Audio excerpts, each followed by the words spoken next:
खबर कानपुर से है, जहां ठगों के जाल में फंसकर एक गरीब परिवार धोखाधड़ी का शिकार हो गया।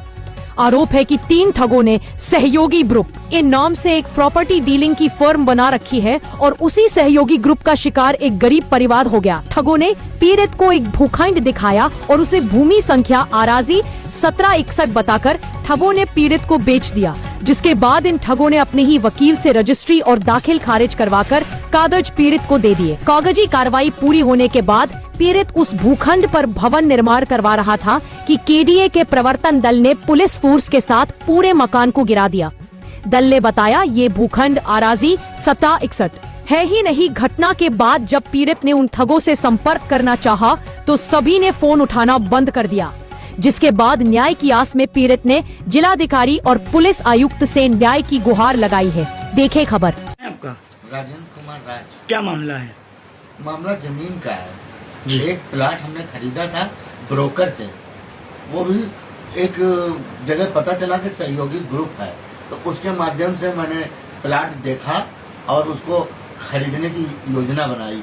और उस ब्रोकर में पंडित अनिल दीक्षित के बेटे उदित दीक्षित जो इन्वॉल्व थे, उन्होंने और उनके एक साथी थे धर्मेंद्र वर्मा जी, वो लोगों ने मिलकर मेरे साथ ऐसा षड्यंत्र रचा कि मेरे को फंसा दिया कि आपका लोन भी हो जाएगा, सब हो जाएगा, आप प्लाट ले लो और जल्दी करके जल्दबाजी करके अपना वकील कराया और वकील से रजिस्ट्री करवाई और सारे पैसे हमसे मांगते रहे। हमने कहा कि नहीं, जमीन कैसी है, और उन्होंने जमीन कहीं हम वकील से दिखवा चुके हैं और जमीन नंबर 1 की है। तो क्या हुआ है उस मकान में? वो ध्वस्तीकरण हो गया है। केडीए का परिवर्तन दल आया था, जिसमें मैम अर्चना शर्मा जी थी और उनके नेतृत्व में ये ध्वस्तीकरण किया गया। क्या आपने किसी उच्च अधिकारी से इसकी शिकायत की है?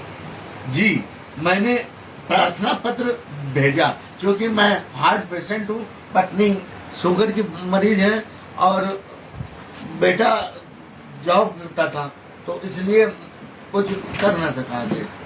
और मैंने पुलिस आयुक्त और जिलाधिकारी जी को एक प्रार्थना पत्र दिया था। उसके बाद मैंने एक IGRS लगाई थी।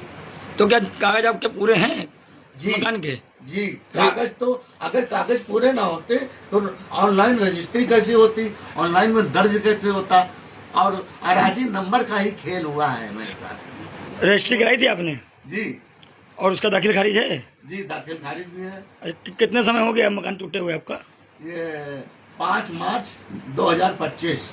शासन प्रशासन से क्या कार्रवाई चाहते हैं आप? हम तो ये चाहते हैं कि सरकार से निवेदन करते हैं कि मेरा जो इतना पैसा डूब गया है, जिसके लिए मैंने प्लाट लिया और जो वो पैसा है उस पे जो मकान बनवा रहे थे स्लैब पड़ चुकी थी और सारा सब ध्वस्तीकरण हो गया। अब बताइए, मैं ऐसे में सदमे में हो गया, हार्ट पेशेंट होते हुए इतने सदमे में हूँ और मैं परेशान रहता हूँ। उसी दौरान मेरे बेटे का एक्सीडेंट हो गया। अच्छा, तो क्या मांग करना चाहते हैं अब आप?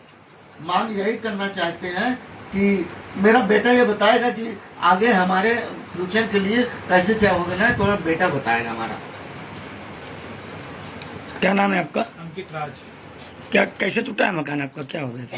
केडीए का परिवर्तन दल आया था यहाँ तक, वो फिर आए हैं तो उन्होंने आके ध्वस्तीकरण कर दिया। कागज पूरे थे आपके मकान के? कागज पूरे थे। अब आप क्या कार्रवाई चाहते हैं? हम ये कार्रवाई चाहते हैं, या तो हमको जमीन दिला दी जाए उसी जगह, मतलब उसी पे वहीं पर अगल बगल में कहीं, या तो हमारा पैसा पूरा वापस कर दिया जाए, जितना मतलब जमीन लेने में लगा है और बाकी जो लोन पास हुआ वो सब बनवाने में जितना पैसा खर्च हुआ। लोन कहाँ से हुआ था आपका?